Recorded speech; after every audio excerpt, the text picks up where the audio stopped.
Hello guys! Welcome to our vlog. Dito po kina Kuya Joel at Ate Lovely.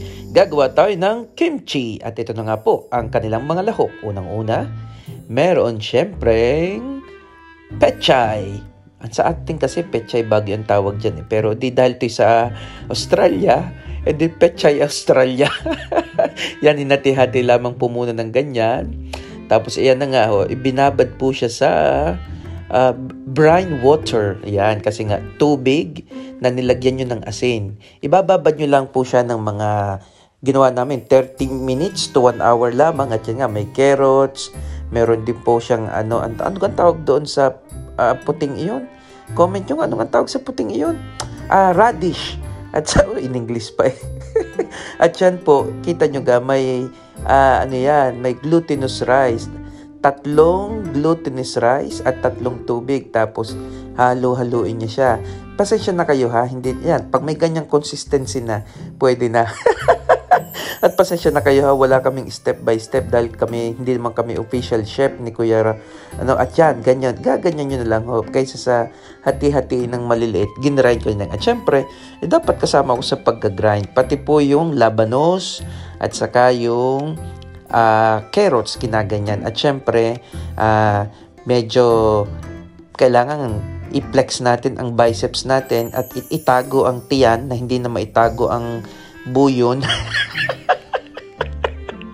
Kasi iba naman nag-holiday sa Pilipinas, kumain ng kumain, pagbalik din sa Australia ay di mataba na naman. Tapos paano gang hindi? Ang mga Pinoy pagkaka-invite sa amin ay kain. Alam niyo naman ako, madali akong matukso kapag pagkain ang kaharap. So yun na nga po. At talaga namang sabi sa akin ni Kuya Joel dyan, dadaan ka pa, dira ang kamay. Yan na, pinagsama na namin ang labanos at saka ang carrots. At yan, meron nung luya, grind nyo lang dyan. At pagsasamahin na namin sa blender, ilagay ang luya na kinubes ng maliliit. At dahil dyan, ilalagay nyo din ang kasunod pa. Yan na po yung bawang. Hindi, tama. Yan, bawang. At saka yung, ano ba tawag doon? Sibuyas. At pagsamasamahin na po niyo yun. Tapos lagyan ng patis. So, lahat po, mekes-mekes na yan. Game na yan. Okay, yan, ganyan ho kadami. Yan, tapos ilalagay nyo na dyan yung lahat ng iyon, ibe-blender nyo na lamang. Kaysa naman tatadtarin nyo ng maliliit, Ayan, so, kita nyo na ha. Huwag nyo na akong tanungin sa mga sukat-sukat na eksakto. Dahil inuulitin ko, disclaimer, ito ay galing sa mga hindi expert na chef. Pero may sinusunod naman kami na copy. Pero pagka ganyan na po ang consistency ay siya, pwede na yan. At eto na. At meron po tayong leeks. Ito sa English ay leeks. Tama ba? At ito ang tawag dito ay sibuyas down. At syempre, dapat i-flex ulit ang muscles at itago ang buyon. Yan. Ako lang po. Ito naman talaga ang role ko dito. Kahit nung ako'y nag-aaral pa. Talagang laging ang role ko kahit sa seminaryo ako ay tagagayat laang.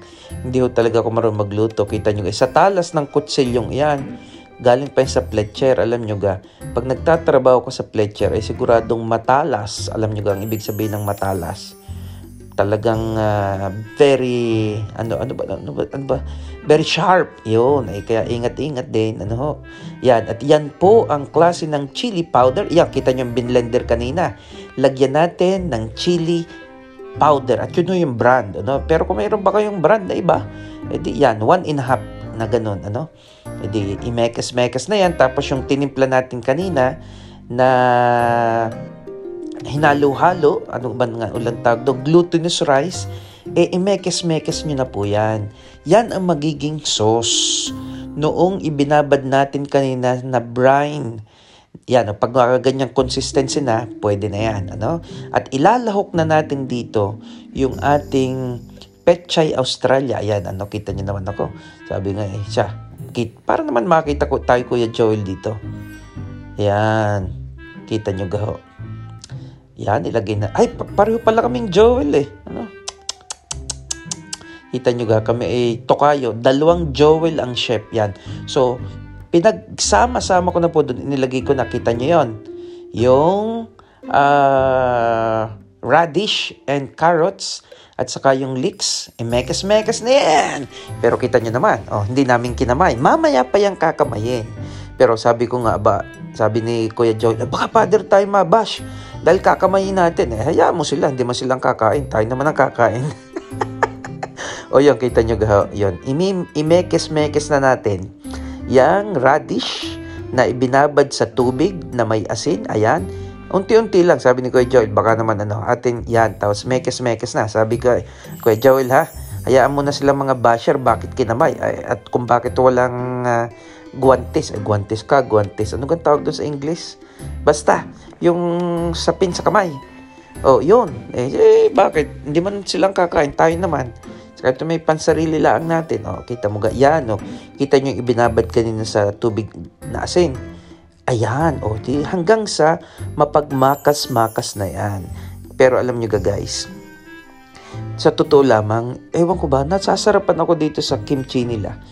Hindi naman ako Koreano, feeling Koreano lamang dahil nakita naman sa balat ko, hindi ako Koreano. Pero masarap talaga ang kimchi nila.